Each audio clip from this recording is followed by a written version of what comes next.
पर आप क्या को अभी तो ये बिल जैसे लाने वाले थे और ये बिल ये सेशन में मुझे नहीं लगता कि ये बिल आने वाला है। और आपको तो मालूम है, भले जितने भी मेंबर्स थे हम लोग, मैं खुद भी था, उसमें कहीं किसी की भी बात सुनी नहीं है। जो गवर्नमेंट को डिसीजन लेना है वो लेने वाले हैं, पर सिर्फ एक जेपीसी की कमेटी बनाई। बाकी कमेटी में जितने भी मेंबर्स थे हमने सब ने देखा है, कोई किसी की बात कुछ रखे भी वाले सिर्फ सुनकर अनसुनी बात हुई। कि मैं आज जद पे हूँ तो इतना खुशगुमान न हो, मैं आज जद पे हूँ तो इतना खुशगुमान न हो, चराग सबके बुझेंगे हवा किसी की नहीं। किसी एक शायर ने बड़ा अच्छा कहा था, जब भी ज़मीर और ज़र्फ का सौदा हो दोस्तों, जब भी ज़मीर और ज़र्फ का सौदा हो दोस्तों, कायम रहो हुसैन के इनकार की तरह। सर, ये वक्त तरमीमी बिल भारत के गयूर मुसलमानों के ईमान पर, इबादत पर एक हमला है। नरेंद्र मोदी की हुकूमत ने इस मुल्क की सबसे बड़ी अक़लियत के खिलाफ एक ऐलान जंग कर दिया, और ये जंग ना सिर्फ मेरे जिस्म पर है, बल्कि मेरी आज़ादी पर, मेरी समाजी और माशी मार्जिनलाइजेशन पर है, मेरी शहरियत पर है, मेरे मदरसे, मस्जिदों, खानखाहों और दरगाहों को निशाना बनाया जा रहा है।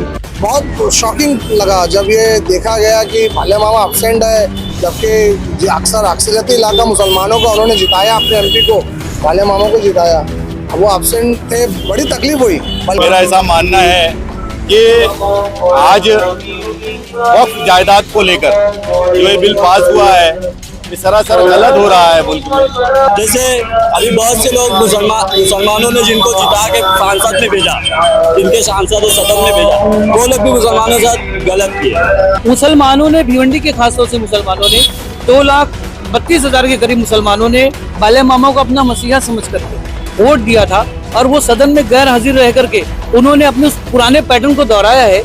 सर, ये तो सरासर मुसलमानों के साथ खुली दुश्मनी है, क्योंकि वक्फ बोर्ड जो है ये मुसलमानों की प्रॉपर्टी है, तो उसको मुसलमानों को तकलीफ हो रही है। तो लोग वैसे पार्लियामेंट में बोल रहे हैं कि मुसलमानों के अच्छे के लिए हो रहा है। जब मुसलमान उससे खुद राजी नहीं है तो फिर काहे का अच्छा।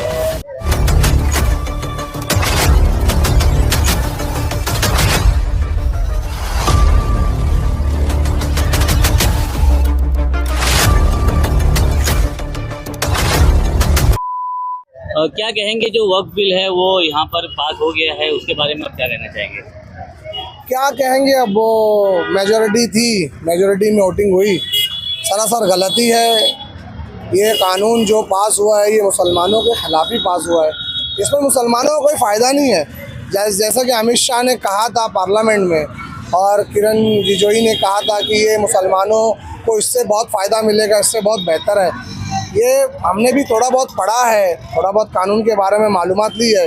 इससे ना कोई मुसलमानों को फ़ायदा होने वाला है, ना मुसलमानों की कोई खस्ता हाल जो मुसलमान है, ना मुसलमानों की कोई बढ़ोतरी होने लगी, कुछ नहीं, बल्कि उल्टा मुसलमानों की ज़मीनें जो है वो सरकार कभी भी ले सकती है, कभी भी छीन सकती है। बहुत शॉकिंग लगा जब ये देखा गया कि भाले मामा एब्सेंट है, जबकि अक्सर अक्सरियती इलाका मुसलमानों को उन्होंने जिताया, अपने एमपी को, भाले मामा को जिताया। अब वो एब्सेंट थे, बड़ी तकलीफ हुई। बल्कि मैं ऐसा सोच रहा था कि शरद पवार के गुट के साथ में होंगे, अब एब्सेंट होना मतलब एक तरीके से बिल की हिमायत ही करना है कि उसमें बहुत सारे टर्म्स एंड कंडीशन हो, वो मुस्लिम के हक में हो, ऐसा भी हो सकता नहीं है ना।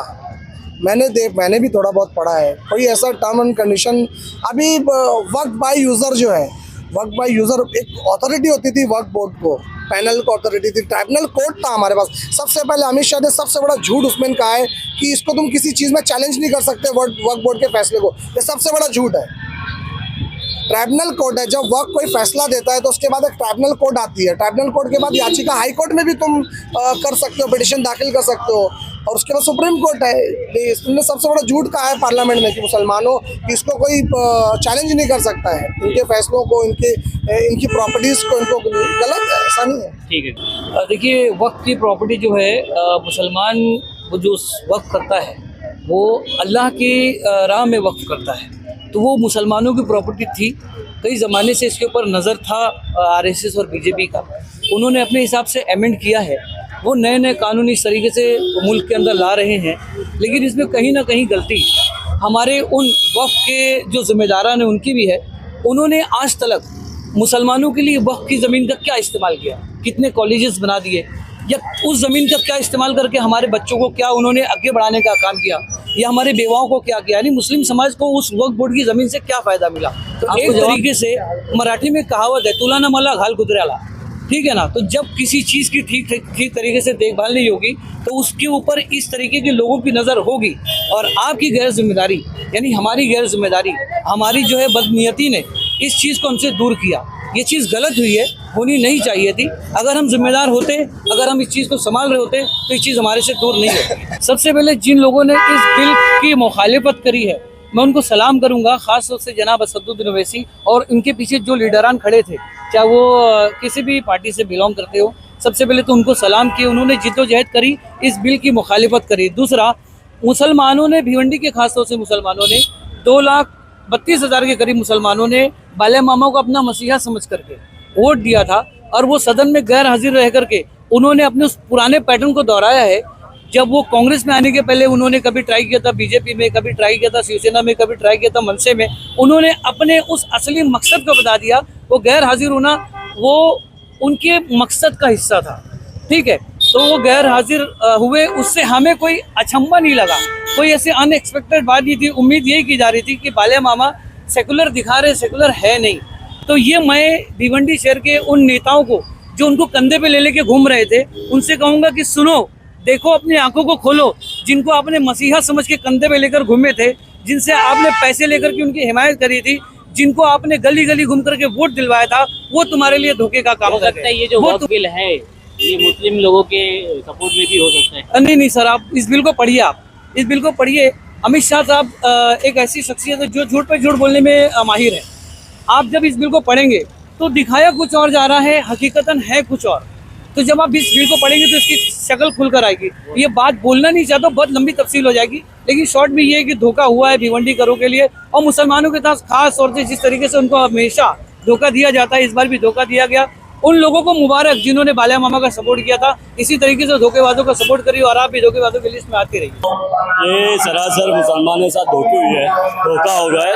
जबकि हम मुसलमानों ने कभी भी हिंदुओं की किसी तंजीम में जैसे मंदिरों में नहीं एंट्री चाहिए, लेकिन वक्फ बोर्ड के जरिए जो पास हुआ है उसने ऐसा किया है कि मोदी गवर्नमेंट ने उसमें 2 गैर मुस्लिम रहेंगे जो हमारे फैसलों को तर्क करेंगे, बदल सकते हैं।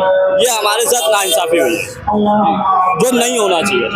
जैसे अभी बहुत से लोग मुसलमानों ने जिनको जिता के सांसद में भेजा, जिनके सांसद सदन में भेजा, वो लोग भी मुसलमानों के साथ गलत किए। जो सांसद बने, सदन में गए, उनको मुसलमानों के हक की बात करना चाहिए, ये पलट गए। ये सरासर मुसलमान के साथ नाइंसाफी है। और जो हमारे MIM के सदर है, जो हमेशा एकता की बात करते हैं, लेकिन मुसलमान उन्हीं को बी टीम बता के आपस में इख्तिलाफात पैदा करके गैर को जिता देते। भिवंडी के जो सांसद है बालिया मामा, कहीं ना कहीं वो भी वोटिंग वाले दिन सांसद से गायब नजर आए। क्या सोचते हैं आप इस बारे में? ये उनकी मर्जी है, जबकि ये अहम फैसला था। मुसलमानों ने उनको सबसे ज़्यादा सपोर्ट किया भिवंडी में, वेस्ट साइड में। उनको मुसलमानों के हक के लिए सदन में जाके वोटिंग करना चाहिए, लेकिन उनका गैर रहना नाकाबिले बर्दाश्त है। अमेंडमेंट बिल के बारे में जो कि कल संसद में पास हुई है, देखिए, ये बिल जो है असंवैधानिक है। इसकी जीती जागती सबूत ये है कि मुल्क के सारा अपोजिशन एक प्लेटफॉर्म पे था। मैं सभी का शुक्रिया अदा करता हूँ एक मुसलमान होने के नाते, और मेरा ऐसा मानना है कि आज वक्फ जायदाद को लेकर जो ये बिल पास हुआ है, ये सरासर गलत हो रहा है मुल्क में। क्योंकि जो भारतीय जनता पार्टी RSS जनसंघ की जो सोच है कि मुसलमानों को इस मुल्क से खदेड़ा जाए, कहीं ना कहीं इसी सोच के साथ NRC CAA का कानून भी लाया, और लगातार शरीयत पर वो हमला कर रहे हैं। मैं इसको भी शरीयत पर हमला की तरह देखता हूँ। मुसलमान को लगातार एक दस्तूरी लड़ाई लड़ने की ज़रूरत है। मुल्क इस बात की इजाज़त देता है, हमें सड़क पर उतरकर धरना प्रदर्शन के माध्यम से इस गैर दस्तूरी बिल पर मुखालफत करने की ज़रूरत है। इसी शहर भिवंडी ने, इन्हीं मसाजिदों के इमामों ने, सारे उलमाए कराम ने इत्तेफाक राय से बालिया मामा को वोट डालने की अपील की। ये सरासर शर्म का मुकाम है अगर वो गैर हाजिर था। ये बाला मामा से पूछने की जरूरत है कि वो क्यों गैर हाजिर थे इस इम्पोर्टेंट मौके पर, जबकि वो जेपीसी के मेंबर थे।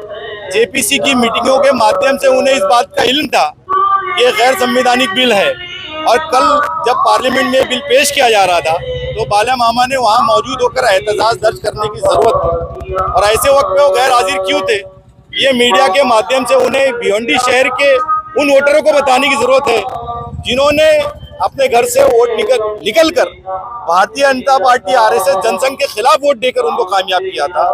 तो ये बाला मामा को अपना मौकिफ क्लियर करने की जरूरत है। आपको पता है कि वक्फ बोर्ड अमेंडमेंट बिल पास हो गया, राज्यसभा लोकसभा दोनों ही जगह पास हो गया है, क्या लगता है आपको सही हुआ गलत? मुसलमानों के लिए तो गलती हुआ है जी। गवर्नमेंट से इसको कोई मुसलमानों को कोई फायदा थोड़ी ना है। नहीं, ये तो बिल्कुल गलत है। एक्चुअल में ये है मुसलमानों की यानी अल्लाह की प्रॉपर्टी है। अभी जो संसद में जितने भी जो अपोजिशन के लोगों ने जो बातें रखी है तो वो तो पूरा मुल्क देख रहा है, तो मतलब ये चीज़ नहीं होनी चाहिए, नहीं होनी चाहिए। अब ये लोग क्या मंशा लेकर जो है तो उठे और सिर्फ टारगेट मुसलमानों को, उनकी जान माल सब चीज़ को उन लोग टारगेट बना रहे हैं, अच्छी चीज़ नहीं है। सर ये तो सरासर मुसलमानों के खिलाफ खुली दुश्मनी है, क्योंकि वक्फ बोर्ड जो है ये मुसलमानों की प्रॉपर्टी है, तो इसको मुसलमानों को तकलीफ हो रही है। तो लोग वैसा पार्लियामेंट में बोल रहे हैं कि मुसलमानों के अच्छे के लिए हो रहा है। जब मुसलमान उससे खुद राजी नहीं तो फिर काहे का अच्छा? नाजायज तरीके से मुसलमान की प्रॉपर्टी और औकाफ की जमीन पे कब्जा करने की ये साजिश है। इसी सिलसिले में जो वहाँ पे जब संसद में जब ये बात चल रही थी, बिल पास हो रही थी, आपके यहाँ के जो खासदार हैं बाला मामा वो वहाँ पर मौजूद नहीं, तो उसके बारे में क्या राय है? भाई वो उनका जाती वक्तव्य हो सकता है नहीं मौजूद थे, लेकिन जबकि राष्ट्रवादी शरद चंद्र पवार के तमाम एमपी वहाँ थे तो इनको भी रहना जरूरी था।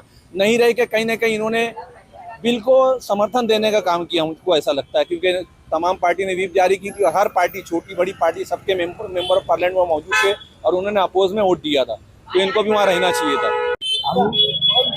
बेबस लोग हैं हम लोग, हमारा सब कुछ लोग कोई नहीं आ रहा है। अल्लाह ताला हमारी कहीं से मदद फरमा दे, वक्फ बोर्ड हमारे फेवर में हो जाए, और मुसलमानों से गुजारिश है कि अल्लाह से दुआ करे कि हमारे हक में फैसला हो जाए जल्द से जल्द। अभी कई मौलाना लोग का भी नाम आया, 5-7 मौलाना लोग का नाम भी आया कि ये लोग बीजेपी के, तो लोग मुसलमान कोई तरीके से है ही नहीं। वो लोग सिरे से खारिज लोग हैं, वो लोग की गिनती नहीं है मुसलमानों में। एक और सवाल कि भिवंडी के जो सांसद है बाला मामा, वो भी वोटिंग के दिन सांसद से गायब नजर आए, इसके बारे में आप क्या? वो सब वही देखो, गैर मुस्लिम जितने भी है सब वन साइड है। वो लोग ये चीज़ अपने लोग के अंदर ना समझी है। अल्लाह हमारी समझ को अच्छी रखे, अच्छी समझ अदा करे।